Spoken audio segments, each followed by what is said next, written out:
Hello, in front of me I've got KEYCHRON K8. In this video I'll show you how to connect it with app.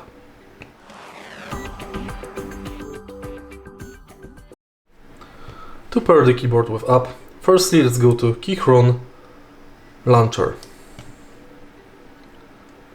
This keyboard does not support any dedicated app for Windows, so you have to go to Launcher, KEYCHRON, and then select Connect. Select your keyboard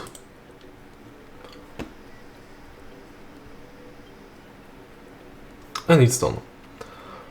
Right here you can remap buttons, change layers, language, manage backlight, macro, quick start.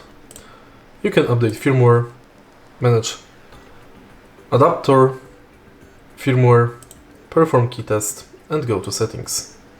If you find this video helpful, please leave like, comment and subscribe.